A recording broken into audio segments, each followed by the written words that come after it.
Summerslam just ended, and we have to ask ourselves, well, what just happened? So let's dive into it. The biggest party of the summer, and we open up with what we knew was the first match, Ricochet versus Logan Paul, and needless to say, this was definitely one of the better matches of the entire card, for sure, hands down, bar none.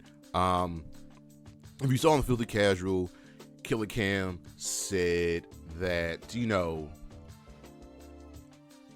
can Ricochet, he doesn't believe Ricochet can help carry Logan Paul to a good match. Well, this was good.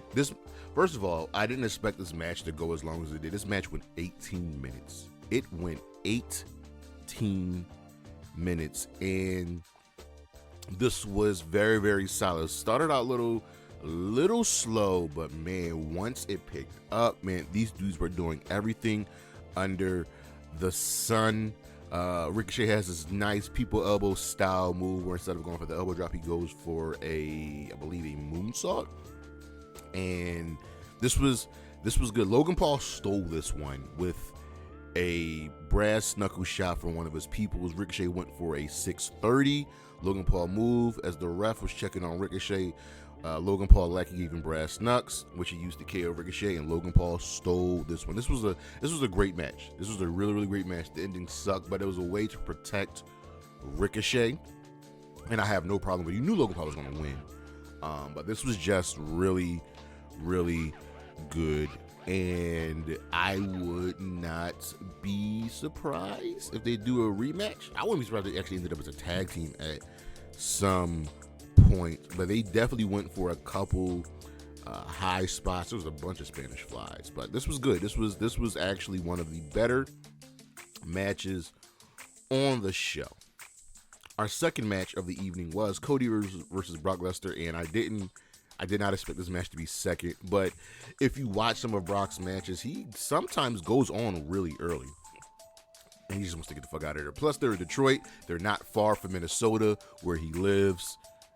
It happens. So Cody and Brock, man, this was such a Cody match, and again, this is one of the better matches of the evening, and these two dudes really put in some work. Listen, you see one Brock, you've seen all Brock matches at this point, but he essentially dominated this match. Cody had that fighting spirit, fought back time and time again, but Cody took 3 F5s. Germans, the Kimura lock, and he would not stay down. He just wouldn't stay down. And Brock was like, "What is wrong with you? What is just stay down." Cody finally got the upper hand and hit Brock with 3 crossroads. Got the pin. 1, 2, 3. It's good. It was good. The crowd was over. This was Cody's mini feud to set him up for Roman Reigns again. Because Brock and Roman are on the same level, and Cody needed something to get him ready for Roman. This was that. So after the match, right, Brock stood up and he eyed Cody and he started taking off his gloves. I'm like, oh my God, he's about to murder this man. Like, murder this man. He got in Cody's face, forehead to forehead, shook his head, pulled him for a hug, and shook his hand and raised his hand. I'm like, oh, that's all Brock wanted. Brock wanted to fight. Brock wanted to test this dude. And Cody gave it to him. So that's what we got with these two, and this was a totally different style from the opener, but it was effective. Like, Cody really hasn't had a truly bad match since coming back, and it was great. I would have been fine with Cody losing, but surviving and having that fighting spirit, and because he would have still gained something. But this was great. This is setting him up for Roman Reigns. We'll get to that a little bit later. Then we had the Slim Jim Summerslam Battle Royal, and this was fine. It is what it is. LA Knight won, lastly eliminating Sheamus, this was an LA Knight vehicle. We had some storyline stuff with like Grayson Waller and Omos coming back and AJ Styles and Karrion Kross. There was a lot of moving parts here, but this was just a vehicle for LA Knights. And before we continue, you know how we assume that, the show will be over at 11 o'clock? This show was over at midnight. This went 4 hours. So, this went 4 hours, and somehow you couldn't get Becky, Trish, and Rhea on the card. This went 4 hours. And I also wasn't expecting Logan Paul and Ricochet to go 20 minutes. You knew Cody and Brock were going to go long. They went 20 minutes. The Battle Royal went 12 minutes. And then we had Ronda and Shayna. I said how the crowd would make or break this match, and the crowd broke this match. Because for me, I enjoyed this. This was an MMA Rules match. No countouts. It was no rope breaks. It's no pinfalls. It's submissions, tap outs, TKOs, which I love. And the videos they had on Raw really, really, really hyped this match. But ultimately, the crowd, it fell flat. Ronda whooped ass, and these two really hit each other because they know what they're doing. Shayna got the definitive victory, putting Ronda to sleep with the cure for the clutch. Ronda leaned in the corner and soaked, and it was a good win for Baszler. I want more momentum for Shayna. I want more momentum from Shayna. I need Ronda to go away for a little bit and then come back when she's ready. Because I like Ronda Rousey. I'm not one of these haters of Ronda Rousey. And we move on to the Intercontinental Championship match. And inevitably, I were always going to compare this to Gunther's matches with Sheamus, as he was defending the Intercontinental Championship against him. Now he's defending it against Drew McIntyre. And this was a good match. This was fine. It was hard hitting from start to finish. And Drew McIntyre was a formidable opponent for Gunther. But it's just something about Gunther and that big fight feel.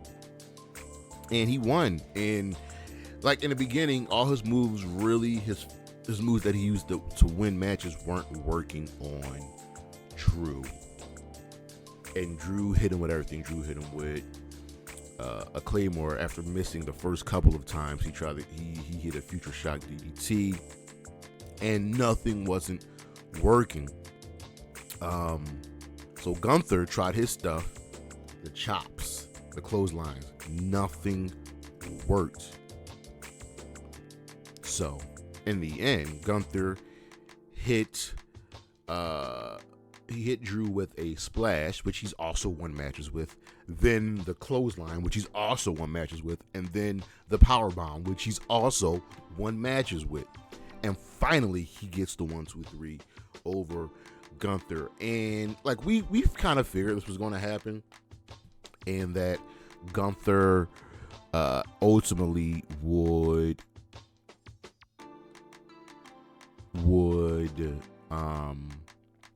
surpass the Honky Tonk Man for the longest reign Intercontinental Championship singular reign, and it looks like he's probably going to pass the Honky Tonk Man, which is great. Let's break some of these records. So now we have my most disappointing match of the evening. Probably this one really upset me. I'm talking about the World Heavyweight Championship match with Seth Rollins defending against Finn Balor, and I really wanted Finn to win. I was hoping for it. I was praying for it, but it just wasn't meant to be. And Seth is really good with the mind game, so he actually wore the same ring gear that he injured Finn with. Remember when he was facing Roman and he came out to the Shield music, wore the Shield gear? It's great. So Seth's really good at the mind games. He's just, it works. And essentially, that really, really annoyed Finn. So Finn attacked. Finn got him quickly before the bell rang, and that's all well and good. So the match itself, for the first 2/3 of it, was fine. It was a solid affair. And these two are capable of putting on really good matches. So, what happened? I left feeling disappointed. I left feeling upset because we knew what it was going to come down to. We knew that it was going to come down to the rest of the Judgment Day showing up. So of course they're going to get involved. Of course they're going to show up. And Finn really was in control for a lot of this match. So Damian Priest walks down and we know what's going to happen. He actually ended up cheap shotting Seth. Finn hit a pedigree, and I was like, this is it. It would make so much sense for Finn to win with the pedigree. But Michael Cole telegraphed it because he went with the very obvious, Balor's going to win the championship here. Nope. Priest waved in Dom and Rhea, and the ref, got distracted. Finn's telling Damian plan A. They're not changing the plan. Balor threw the briefcase back at Priest. So now I want to know what was plan A. What was plan A? And they get the plans crossed, and ultimately it cost them because Finn gets hit with the curb stomp on the briefcase, and it's a wrap. And the camera lingers on Damian, and he's got this look, and then Finn glares at Damian. It's like, okay, what is going on here in the Judgment Day? Please, please, please do not break up the Judgment Day. I am wholeheartedly begging you to not break up the Judgment Day. It's all I ask. I just left feeling disappointed. I left feeling a little bit upset. Because what's next? Where can we go? Seth doesn't need the championship.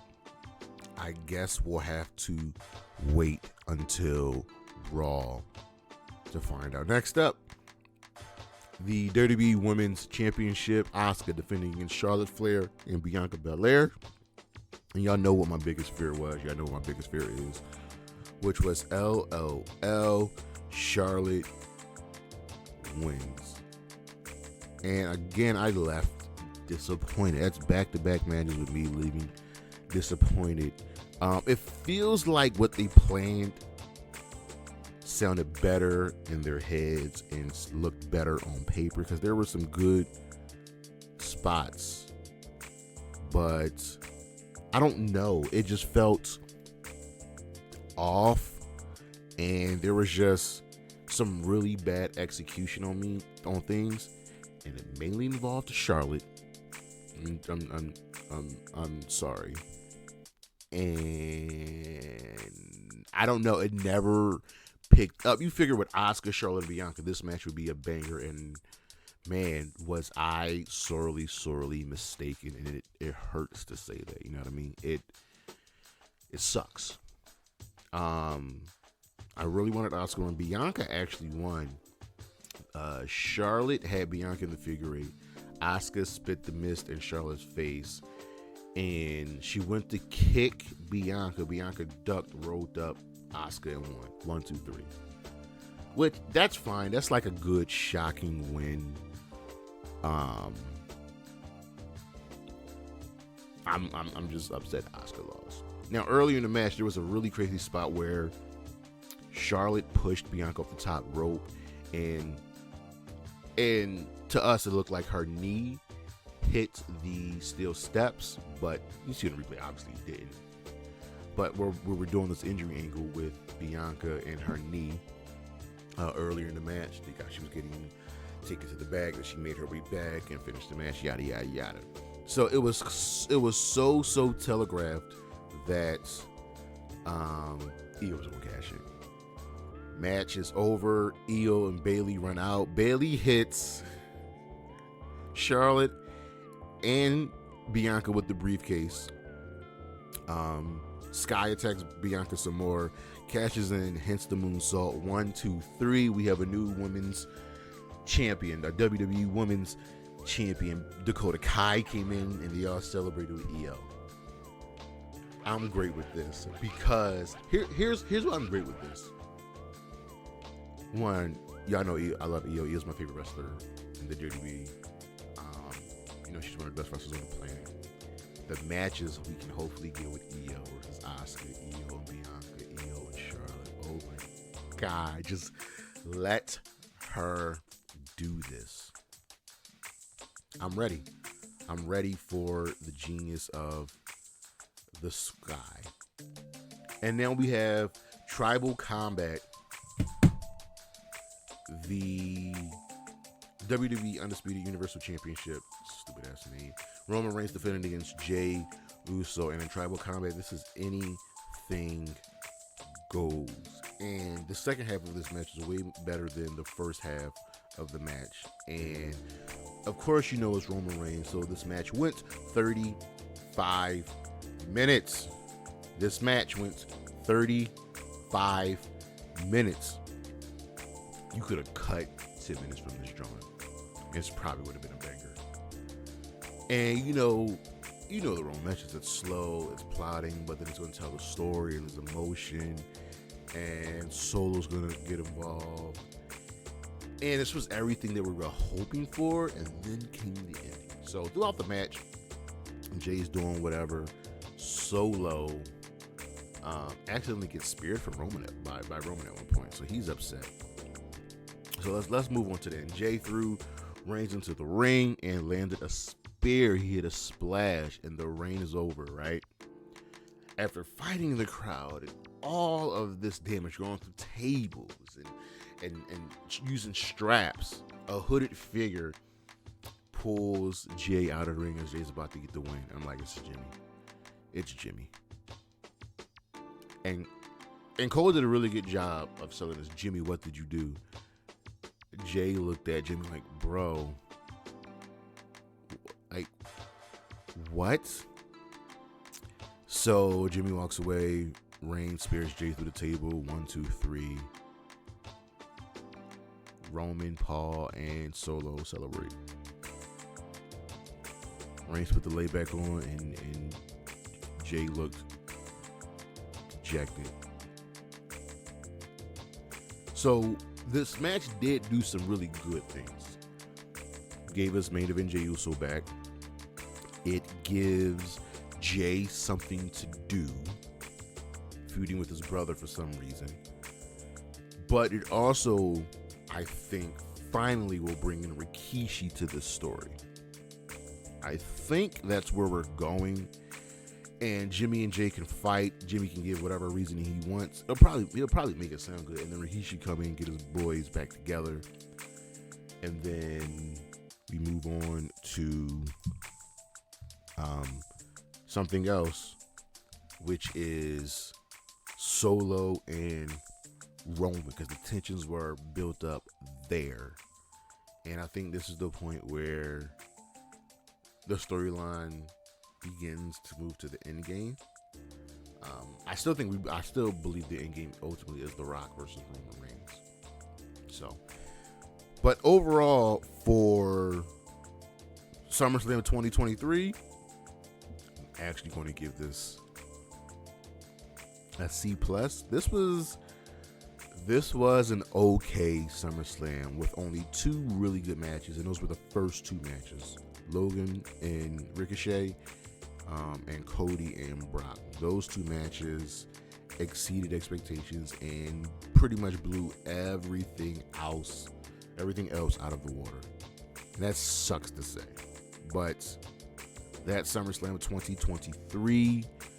That is what just happened. Don't forget to check me out on the socials, Charismatic Creations on Facebook and YouTube, Charismatic_Creations52 on Instagram, and the 215 on Twitter, spelled out. Coffee, Patreon, the Hybrids Wrestling Recap, which is also live today. The Hybrids Wrestling Podcast every Saturday.